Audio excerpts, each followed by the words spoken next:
Hello, Pandas, and welcome back. I thought I would go a little bit more into the characters because there's not really much about the characters out there other than what I have on the comics and the website and the theme songs. So I'm going to go a little bit into each of the characters for you without being too much of a spoil. The first person we're going to talk about is Yukino, solely because he was the first theme song out, but he is not the main character. The main character is actually Maelynn. I portray Yukino a lot more than I do Maelynn because he was the original main character and because he portrays me the most, but Maelynn is the actual main character. And when we get the story actually going, like written out and all that, when I have the time, then you will see Maelynn is the main character. So Yukino was the one with the blue theme. So the blue eyes, the blue clothing, the icy blue shirt, and the blue pants. He is, though, the chaotic one, as we already know. He is the chaotic one that causes a lot of trouble, but you just can't help but befriend him, you know? But at the same time, his flaws are that he causes a lot of trouble. He does upset people, and yeah. But we're going to go a little bit more into the song Inner Flame, where it talks about I will find a home no matter what it takes. And that's the whole idea. He's a traveler looking for a place he can call home.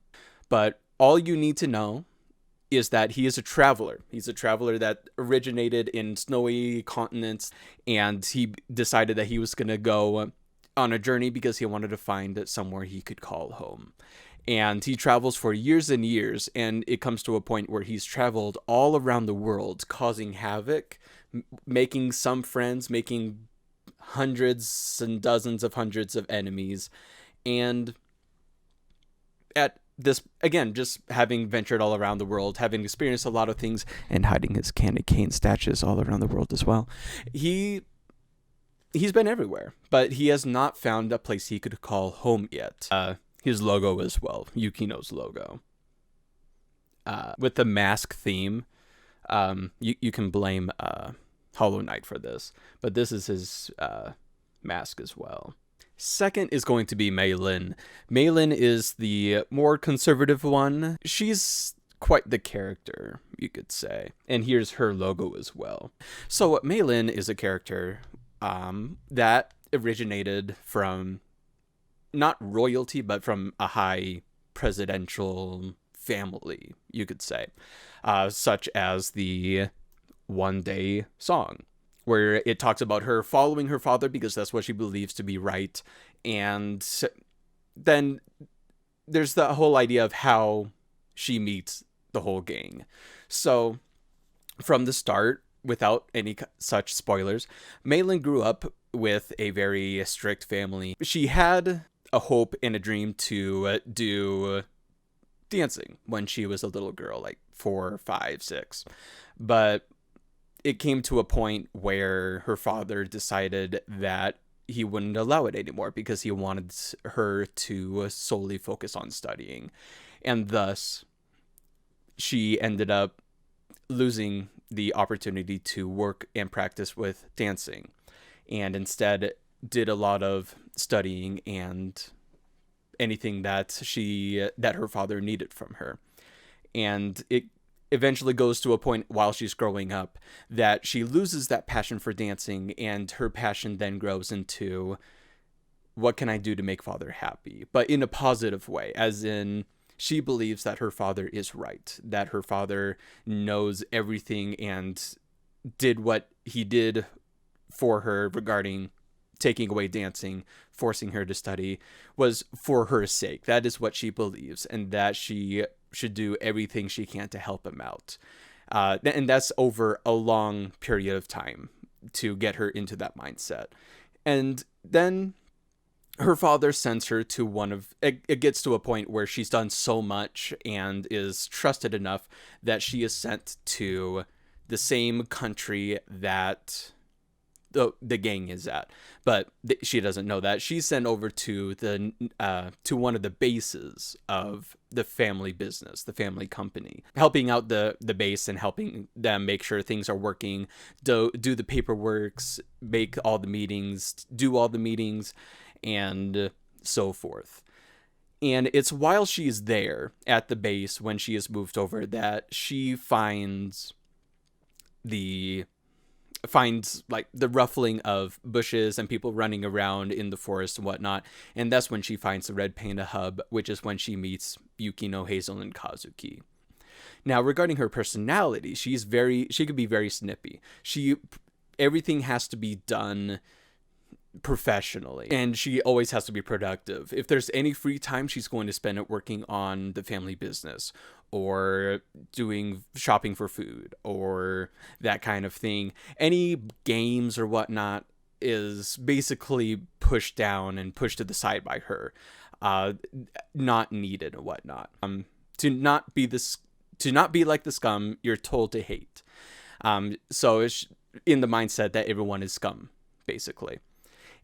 Because the family is so high up, kind of like a kingdom and then peasants kind of visual perspective for her.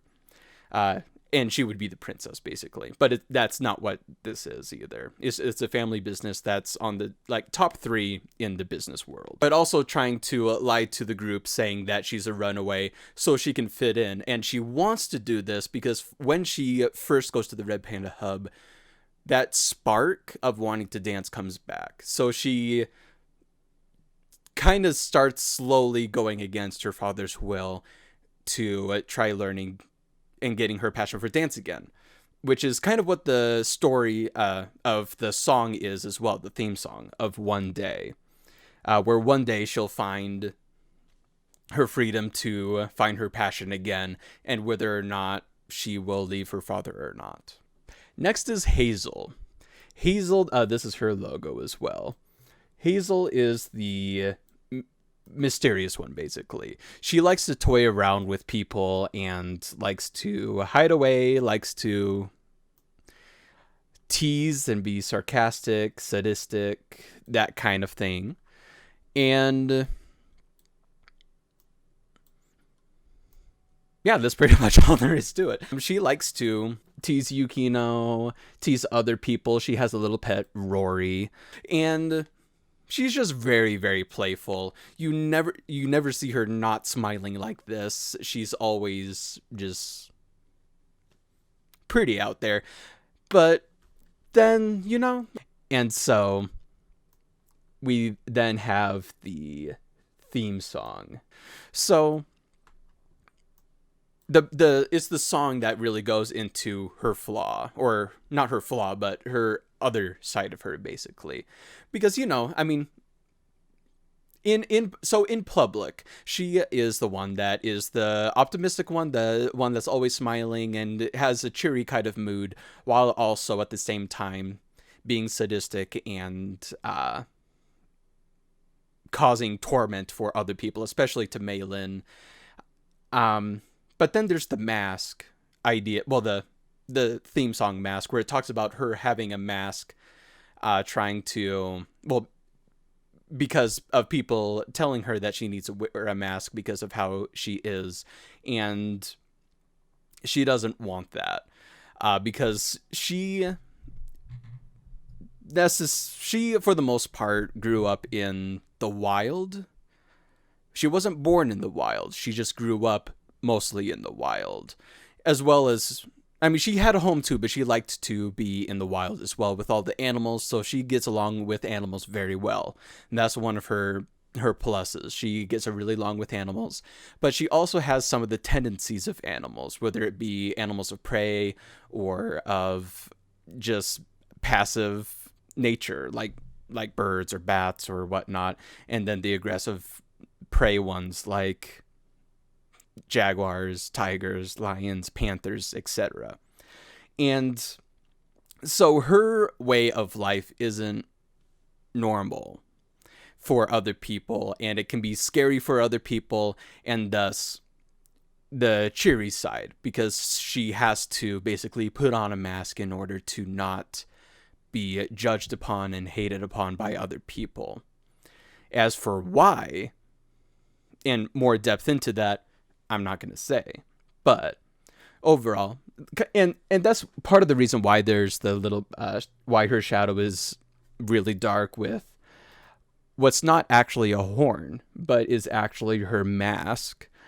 From the logo of her, that's the mask over it, and then the white eyes are going to be the eyes of the mask as well, kind of giving it that demonic animal-like kind of aspect to it. And that's what it is with her. She just wants to be herself, and a lot of people don't want her to be herself because it's not normal. And that's, for the most part, her story. She met Yukino in the most obscure ways, but it's in a spoiler realm, so I'm not necessarily going to talk about the details. But overall, Yukino meets Hazel. Hazel doesn't trust him, and eventually Yukino just does so many stupid things that eventually Hazel warms up to him, and they just become good friends. Fourth is going to be Kazuki. Kazuki is the one that never talks. And his theme song is actually the one that I'm working on currently. So the stuff I'm going to talk about is actually going to be a little sneak peek of what is to come in the theme song. Now, of course, in the future, people will actually know of the theme song by now, and this will be old news. Kazuki is the one that always has a scarf around his face. Kazuki is the one that doesn't talk, and he follows Kazuki around because of how he met Yukino. He's the loyal one. He always follows Yukino and will do whatever he can to protect him, to stay by his side, and make sure that no harm comes upon him. But basically the bodyguard. But at the same time, he's doing it because of, again, of how he met Yukino. He loves nature. His whole background is nature, and not the whole background, but his background hobby is taking care of nature, taking care of plants. Gardening. That's the word I was looking for. He does gardening stuff. Right now, he doesn't remember anything of his past. I will not say anything about before that because, spoilers. Not going to spoil that. So, he lost his memory. When he wakes up, he has no idea where he is, what's going on, and he's actually in the middle of a garden or in the middle of a forest. And he goes out, and he is immediately starting to be chased by a group of people. And that is when he's running away, and just because of things, he ends up getting caught and is treated as a slave, basically. And that is when Yukino eventually comes in and saves him, having no experience of anything from his past and being unable to trust anyone because everyone so far has been attacking him. He becomes very loyal to Yukino and starts following him from then on, and then that's when they go to the hub. Fifth is going to be Llana. She's going to be the one that's going to be a little harder to explain because she doesn't go with the group for quite some time. This is Llana's logo. She is an assassin that specializes in hacking kind of stuff and killing, etc., etc. Now, to be clear, majority of the world doesn't even have technology. So she's actually an assassin of the higher, the 1-2% of the population that has all the tech, all the equipment and whatnot. That's for the electrical assassin stuff. But elsewhere in the world where there is no electricity, she is the Renaissance assassin kind of person that goes out and kills people, gathers information, has all the connections, and so forth. She is very all-knowing. Not all-knowing, but here's a better way of putting it. She likes gathering as much info as she can. She likes the knowledge. She likes the theories behind things, the reasoning for things, the foundations, the processes. She wants to know everything, basically. All the details, all the weaknesses in people, the strengths in people, ways to go about people's flaws, and all of that. She overall likes to get her way. because in the past she didn't necessarily get her way.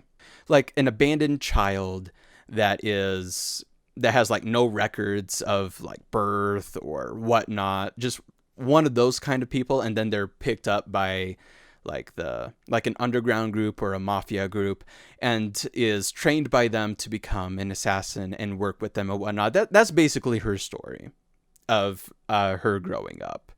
And right now, yeah. So in the present time, well, not in the present time, like later on down the road, without saying too much to spoil it, how she comes into the story is that her target is Yukino, and she can't kill him, and eventually gains respect for him and wants to learn how to, but at the same time still wants to figure out his weaknesses and flaws so she can kill him. In the process, befriends people like Hazel and Kazuki because she wants to get close to the friends of Yukino to figure out how to get to his weaknesses, but in turn becomes friends with them basically, but still wants to kill Yukino. So that's the idea of how she meets the group. We're going to go into the sixth character. Why? Are you kidding me? The sixth person, Dr. Gref. Dr. Gref is a therapist, and also the person that I have the least amount of images for. He's part of the group, but not part of the group. But if you've been in the Discord, what you do know of him is that he is a therapist, and all about the mind, all about psychology. Thus, why his logo is kind of like the expansion of like the head going outwards, like echo telekinesis kind of thing. But I'm not going to go too much into depth about his character because most of his background is actually spoilers and of how he is. But he is a therapist, and yeah, that that's literally all I can say about him, other than what's in the comics that involves him as well. Lastly, we have the seventh and eighth character, and this is the character I voice, and was not planned whatsoever until I did this for a project for one of my college classes. I just thought it was too funny to not make a character out of, and that is Handyman and Cindy. And I also only have so many pictures of him. There we go. Here's the original image of Handyman. That right there. March of 2019. So about over a year and a half ago. I had to make a project that had to do with a combination of 5 hands and feet and and construct an image for the class. And I just looked at my hand and I thought if I drew eyes on it, it would be like a head. And I need a total of 5. So a head, 2 arms, and 2 feet. Boom. So, yeah, that is the story of how a handyman came to be. And then Cindy is just a head version of it as well. Yes, I'm the evil one. No, you're not. So, yeah. So, technically, the group hasn't met them yet. And so, because of that, there's not really much I can say.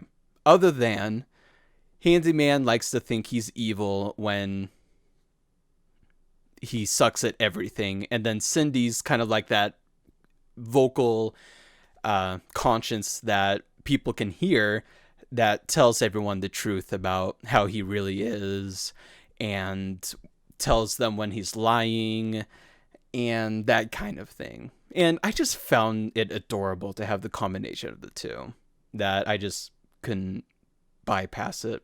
But again, I can't go into further detail because that would be spoilers. And I don't have a logo for them yet. And there you have it. Yukino, Maelynn, Hazel, Kazuki, Handyman, Cindy, Dr. Gref, and Llana. I said that out of order, but oh well.